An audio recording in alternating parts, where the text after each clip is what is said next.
You guys ready? So, Coach, how you think you're going to play today? Oh, yeah, that would be good. See, I'm new to this. Okay, it's my first job. No, I'm Victoria Madison. Okay. And I am actually an uprising freshman at Clemson. Okay. And my major is sports communication. So I'm out here with TigerNet. And I got the opportunity to get you in my face and talk to you. But where are you from? I'm from Malden, South Carolina. Malden. Yes, sir. I am 45 minutes. A pretty good player from Malden come through here. Nice little center. Yeah. So what are you majoring in? Sports communication. Okay, but what are you playing a sport or are you just going to school? I'm just going to school. Just going to school? I'm just going to school, yes, sir. All right, so now we know each other. We do. And we do. I'm Dabo. Nice to meet you. Yeah. All right. Know you for a long, long time. My dad graduated from Clemson, so I'm a huge Tiger fan. All right. Huge Tiger fan. Now, they told me I had one job, and that was to get you over here. And since this is my first day, I'm really new to this, so I don't know exactly what questions to ask you, but I do have one question. Okay. How do you think you're going to do on this golf course today? Well, I'm going to do great. You're going to do great? Because I'm going to play one hole, and, you know, hopefully my irons are going to be there for me. I might actually play two holes. I might, depending on how many golfers, I usually play one, and then I hustle over to that little easy one, short par. But the more of the question is how some of these guys going to do, and ladies, how are they going to do? You know, because this is a motley crew. Yeah. We got a little bit of everything, and the big question is Phil Pott going to hit his 4-wood on the par 3 from 105? That is the question of the day.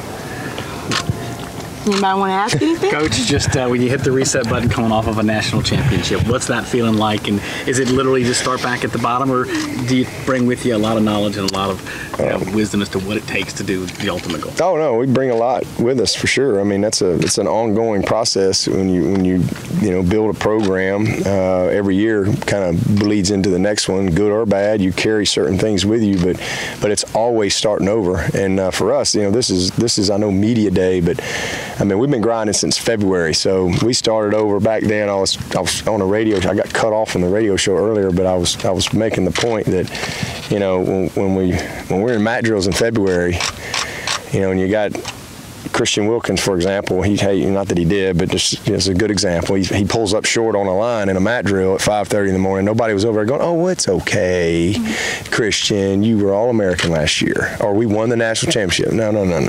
This is a bunch of competitive people, and so we moved on, back in February, turned the page, and had a good spring. We're in the process right now of figuring out who we're going to be. And that's ongoing. We break our year down into a journey, and we have the get ready phase, the transformation phase. We're almost finished with our transformation phase, and then August 1 we start what we call prime time. And you don't just skip ahead to prime time. It all builds, and the team's identity, the personality of the team, the leadership of the team, the chemistry, the depth, new roles, all that stuff is still kind of coming together. And I don't think you really ever complete that until you really get to that next phase and you start playing and you get some games under your belt. And I think as throughout the course of the season is when you really see the identity of who you're going to be. And so that's the fun part. Dabo, what's been the most enjoyable aspect of being a national championship coach in this offseason? The most enjoyable aspect, honestly, just being able to share in that joy with so many people. Just the Clemson folks that I've meet and greet and come across all over the place. I mean, literally all over the place, and listen to their stories and seeing their videos from their phone and just what was going on or what they were doing at their home. And because everybody has a story of that moment, and that's probably the best part, because it's kind of neat to be able to share in such a joyous moment with so many people, and so that's pretty cool. And then just moving in our new facility and bringing that trophy with us, being able to put that trophy in that lobby of a brand new facility, because all year long we talked about, we sat there and we watched that facility get built, and I would always say, well, we're building something special in this field too, and we've got to finish, they've got to finish, and January 9th into January 10th, we got it done, and we came back and moved into the building not long after, and to be able to put that trophy in there as a reminder, a daily reminder. Not that that's what it's about, because this has never been a goal. It's not anywhere in our building that win the national championship. That's nowhere in our building. Never has been, never will be. But it is a daily reminder of what can happen when we're committed to the goals and our Clemson commandments and just our formula for excellence that we have there in place. Coach Scott was telling us just now that shortly after the national championship game, you went to watch T. Higgins playing a basketball game. Half the gym gave you a standing ovation after selfies. Do you get the sense that Clemson fans are being born all over the place because of what you've done? Well, they were for sure for at least 48 hours, and maybe a little bit before that, and maybe a little longer after, because I think we gave a lot of people hope. I think that's something that came from that game that, as I told our guys, greatness isn't just for Alabama. It's not just for Ohio States of the world. It's anybody can be great. We all have that inside of us, but you've got to be willing to pay the price, do what it takes. You got to have the right type of commitment, the right type of people, we're not a huge school. We all know that, and long time, 35 years since we won it.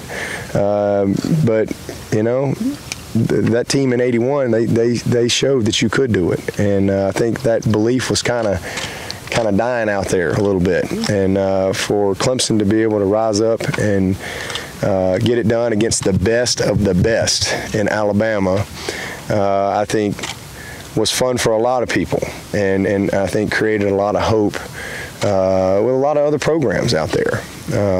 So it's pretty cool year, really, overall in all the sports. Coastal Carolina won the World Series, going into that year, and of course, we win the football. The Cubs, win baseball. The Cavs have won basketball, and so, it's kind of the year of breaking some droughts for a lot of teams, and exciting to be a part of. But I think a lot of people out there that weren't necessarily Clemson fans were pulling for us, and we definitely were an underdog. Probably not supposed to be there, but none of us coaches or players, we didn't know that. Yeah, but this is the first time we've done this golf thing where it comes after the ACC kickoff. Yep. So you actually now have an idea of where everybody kind of sees where this team is going to, predicted to finish. I know you haven't been big in preseason polls, but do you still kind of use that as motivation for this new group going, hey, you know what? There's those people out there that still kind of doubt what this team can do coming off a national championship. No, I don't. I mean, we just had a meeting yesterday with our team. That's one of the things I told them is all this preseason stuff, guys. It's I know it's necessary, and it's awesome to be able to have a job where people are really interested in it, and everybody wants to talk about it, and everybody's excited about a season to come. That's the cool part. But for me, when this is what you do, and you're dealing with a bunch of young people, it's just such a waste of time, for my players to even worry about any of that stuff, because it just don't matter. As y'all have heard me say many times, the preseason stuff is all based on who left, potential, and what other people think. And none of that really matters. What matters is what we think and how we prepare and how we develop and what we've done since January. That's really what matters. And not many people really know, what has happened or what has taken place, or really know our roster or know the mentality, the psyche of our team. And so, it's easy to get distracted by that stuff. And again, it's fun to hear all the opinions and all that. And I think that's the cool part about it.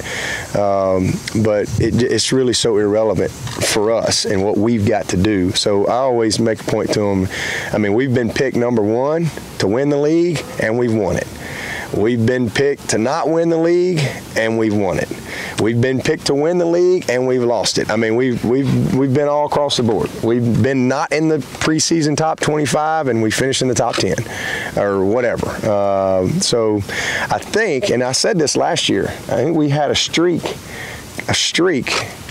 and maybe we'll have a chance to keep it going. We had a streak coming into last year. Is Tim Bray out here? Okay, where we for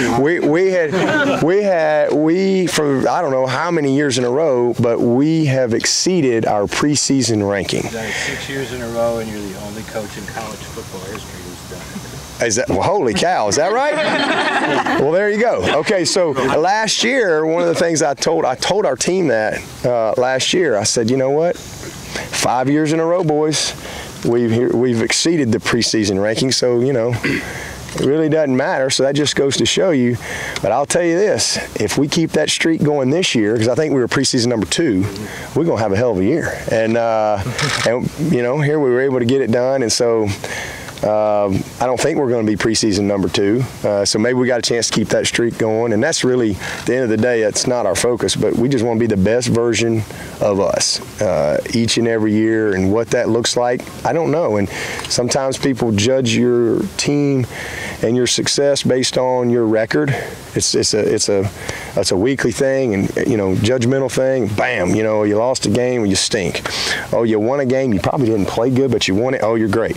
And it's so it can be very judgmental week in and week out based on a scoreboard, but that's just not how I look at it. I mean, I'm looking at commitment, preparation, the character of our team, the culture of the program, the chemistry, how they love each other, serve each other, you know, the attention to details, our practice habits, you know, because there's a lot of things that can go into winning a game or losing a game. There might be certain years you just, maybe that team was just better, or maybe you had some really critical injuries, but that doesn't mean those other guys who are playing aren't as committed as the team that won the national championship. So that's how I look at it. I'm always about, you know, being just the best version of us week in and week out, year in and year out. And because if that's our type of commitment, then I can live with the results, and we can be consistent. Coach, what do you think is the biggest challenge for the program going into this year? The biggest challenge, well, I think just, you know, first the personnel side of it. We got some questions, legitimate questions on paper that are good questions and fair questions of, man, you know, last week I spent the whole day talking about who's not at Clemson anymore, all day. Very little talk about who's here. So I think that's, and those are fair things when you lose. I think one guy, I don't know who it was, but one guy said we lost 78% of the production of our offense. And, you know, Gallman, Leggett, Deshaun, Mike, you know, what do you do? And so I'd say we start right there, and that starts with the quarterback. So we got to figure that out.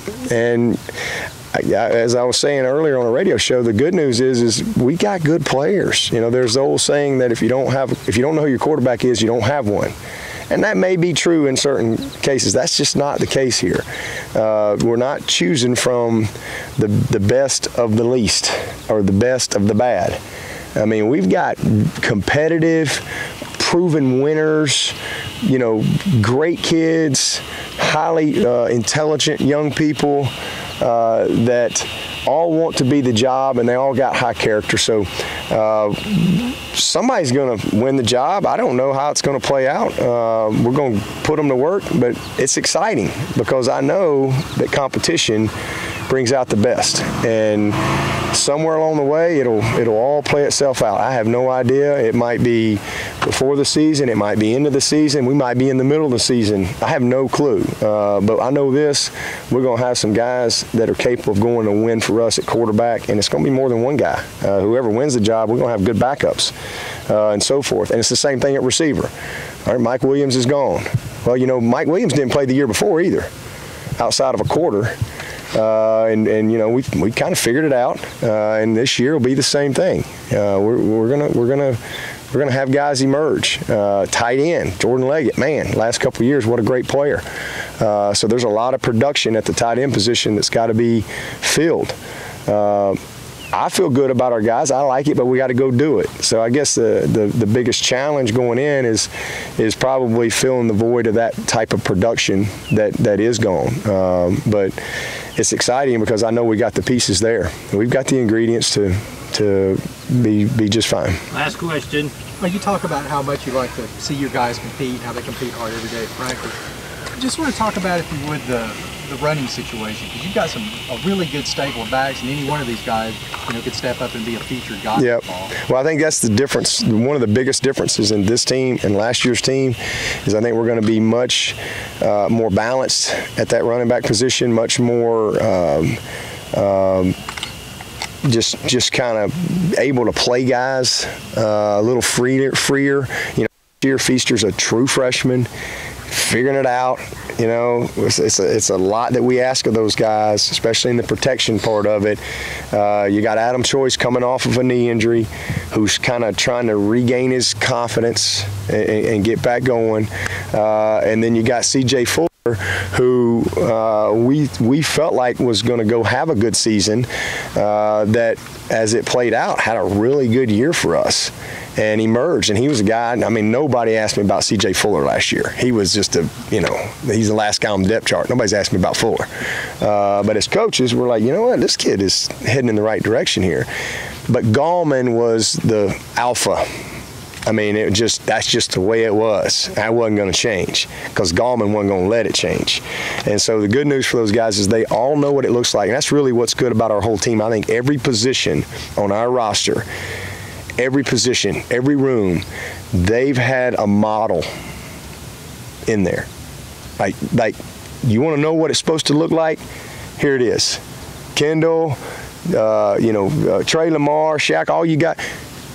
You sat in a room with Ben Boulware. That's the way it's supposed to look.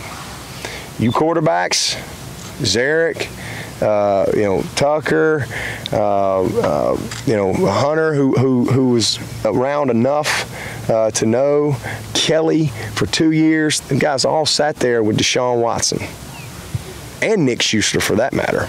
This is what it looks like. This is the commitment. This is the preparation. Same thing at tight end. They sat there with Jordan Leggett. Same thing at wideout with Mike Williams and Artavis Scott.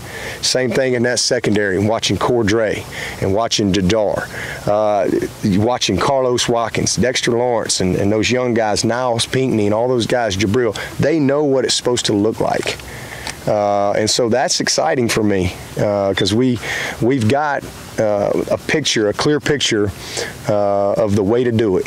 And I think that resonates well with our team. And when it's all said and done, we'll come together and be ready to roll. Thank you, Coach. All right. Good luck. Good luck.